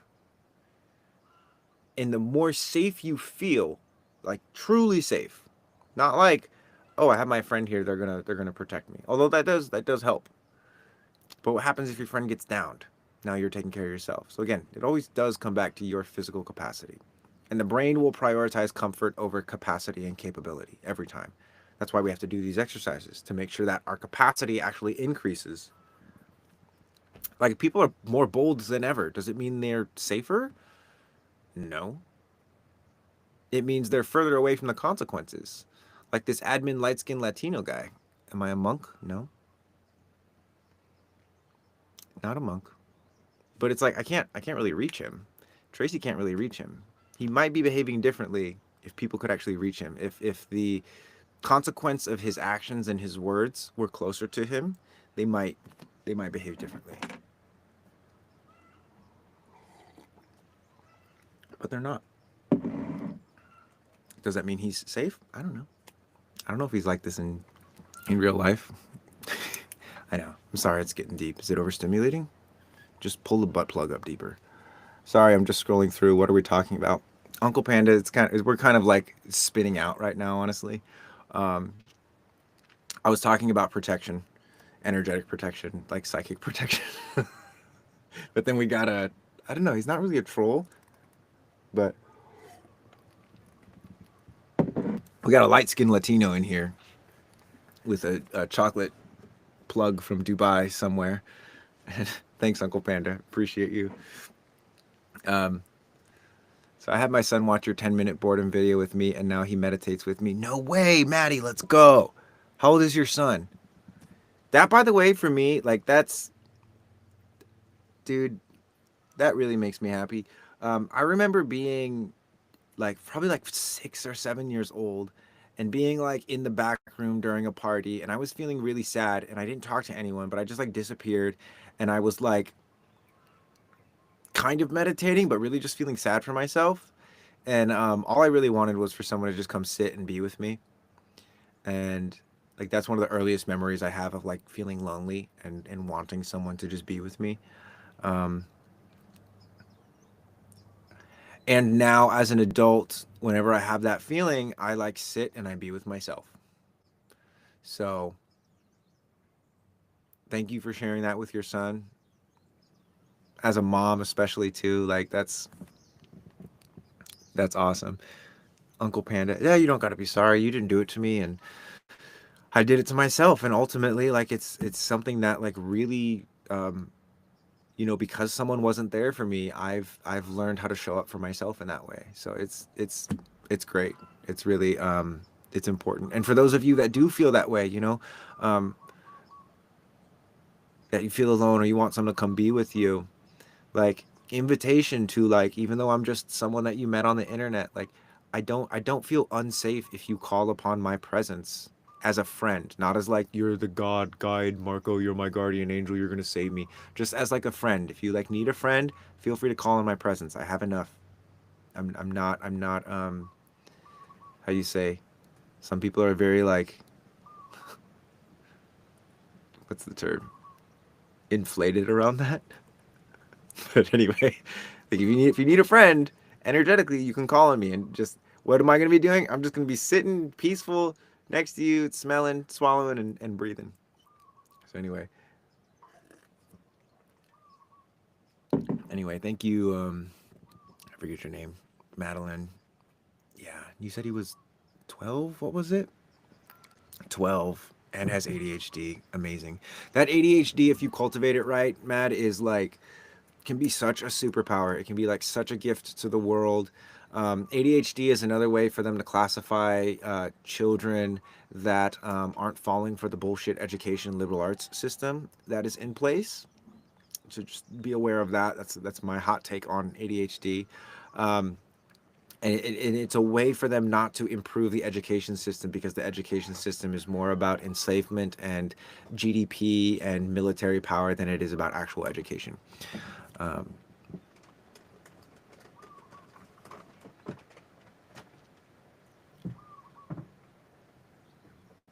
I knew I liked you, admin light skin Latino. You were kind of funny.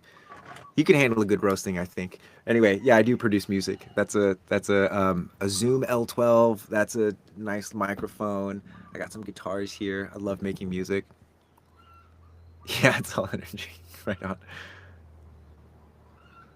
Have to go to work, but shout out to for all you do. Oh, thank you, my friend, Uncle Panda. Oh, I wasn't actually like roasting you. I was just like shoving the thing deeper up inside because you can take it. I believe in you.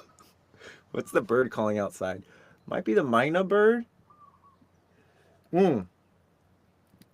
Ooh,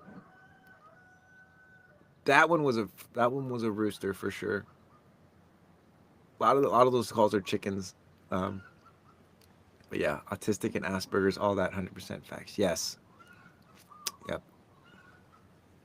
Rooster. All right, guys, I gotta go. I'm having way too much fun. That's not why I'm leaving. It's just I have other things to go do. Um, Thank you guys for almost 10,000 likes and 17 shares. This is great. I'll be back. I'll be back. Come follow me. Come join my membership if you want like to start going through all of uh, the sensory design stuff. If you want more exercises, if you want like in on the deeper community, again, super affordable. It's 37 bucks. Actually, the amount of followers we have are live people tuning in. But the link is in the bio. It's called the archive. I love you. I would love for you to be there. Um, yeah, that's all. Love you guys. I'll be going live in the next few days probably, so make sure you're following, make sure you have the notifications turned on if you don't want to miss it. All of these lives, by the way, get recorded and put on YouTube, so if you want to go back and do an exercise or something, again, I talk a lot on these lives. In the archive, that's where all the exercises that are just like stacked, like it's an hour long exercise or half an hour of just exercising. So with that, thank you guys so much, especially for the people that are just seeing me for the first time. Welcome to my bizarre world. Um, I'm happy you're here.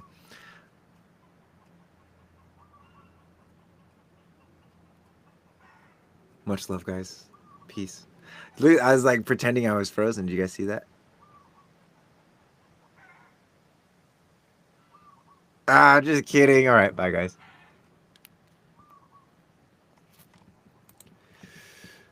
Oh, yeah, baby. Love the lives.